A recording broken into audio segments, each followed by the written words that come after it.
The Fighter's Journey. The Story of Haruki. The wind whispered softly across the mountaintop, rustling the long sleeves of the old man's robe. His beard, now white as the snow that capped the distant peaks, moved gently with each breeze. He stood silently, eyes locked onto the horizon where the sun melted into gold. Behind him, the soft creak of the wooden deck signalled his wife's presence. She carried a small tray of tea and placed it beside him without a word. He nodded gratefully, but didn't speak. He was deep in thought, lost in the distant lands of memory. Many years ago, that very same man was a barefoot boy, wandering the dirty streets of Osaka. His name was Haruki. His life had begun with sorrow. His father, a humble fisherman, was taken by the sea when Haruki was only 4. His mother, a quiet woman of strength and sadness, raised him alone, scrubbing floors and sewing old clothes to earn a few coins. They had no riches. Their home was a broken shack with a leaking roof. On rainy nights, they huddled in one dry corner, holding each other for warmth. Often, Haruki went to bed hungry, but hunger was not the worst pain he knew. Out there in the streets, he was just another poor boy. He was bullied, beaten, mocked for his ragged clothes and dirty face. He learned quickly that the world didn't pity the weak. Fights were frequent, and he lost more than he won. But in every loss he learned, and in every bruise he built something: grit. One day, while scavenging through the alleys for scraps, he heard cheers and roars coming from an old warehouse. Curious, he peeked through a crack in the wooden walls. Inside, a ring of shouting men surrounded 2 fighters. Their movements were swift, calculated, a dance of discipline and danger. Their swords flashed, their bare feet moved with grace, kenjutsu. Haruki was captivated. He returned night after night, hiding in shadows, watching the fighters. They weren't just warriors, they were artists, focused, calm, powerful, everything he wasn't, everything he wanted to be. With no teacher, no guide, he began to mimic their stances. In quiet alleyways, he practiced with a stick as his sword. He studied every motion, every block, every strike. He trained when others slept. He read what little he could find, and slowly his body began to obey the discipline his mind demanded. He taught himself to fight, not out of anger, but out of purpose. He had no interest in revenge or proving himself to anyone. He simply needed a path, something higher than hunger, higher than fear, and in the movements of the blade he found it.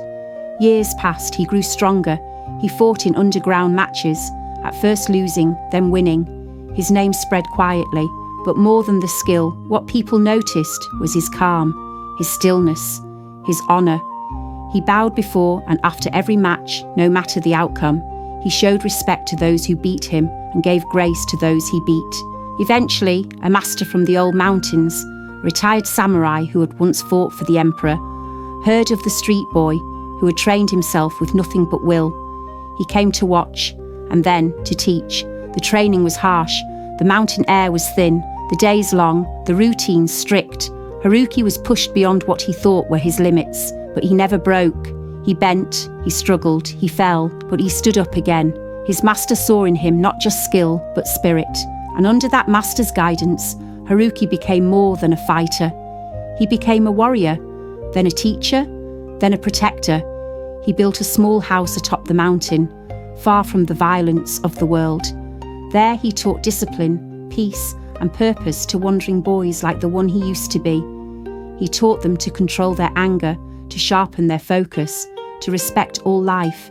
He taught them that true strength had nothing to prove. And now, decades later, that boy was an old man. And as he looked over the horizon, he did not see the world as it was. He saw the road he had walked, every scar, every wound, every lonely night. They had led him here. His wife touched his shoulder gently. "You're thinking of the past again," she said. He nodded. "The past is what sharpens the present," he whispered. She smiled and handed him the tea. "And the future?" she asked. Haruki looked out once more. Down the mountain, a young boy was climbing the steps to his home, a wooden sword on his back, eyes full of fire. "The future," Haruki said, sipping his tea, "will take care of itself, as long as we leave it some light to follow." He watched the boy pause halfway up the stone path, and take in the view, the same view Haruki had once stared at, with empty pockets and a burning heart. There was silence between husband and wife, the kind of silence that speaks volumes. It was not just peace, it was understanding, a knowing that their years had not been wasted. Haruki leaned back slightly. The wind carried the scent of pine and cold stone. Somewhere in the distance, a hawk cried out across the valley.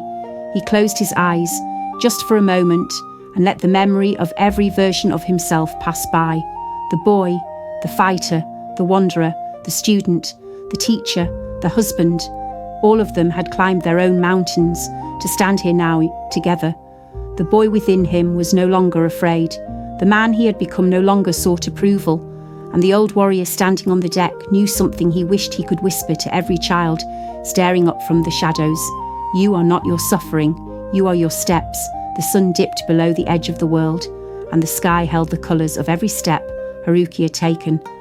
The mountain he stood upon was not just made of rock and earth. It was built from choices, discipline, and the refusal to give up when everything seemed broken. Every scar is a step. Every failure is a forge. No matter where you start, the path to greatness is carved by perseverance, not privilege. True strength is not in how hard you fight, but in why you do. Let your life be the light someone else can follow.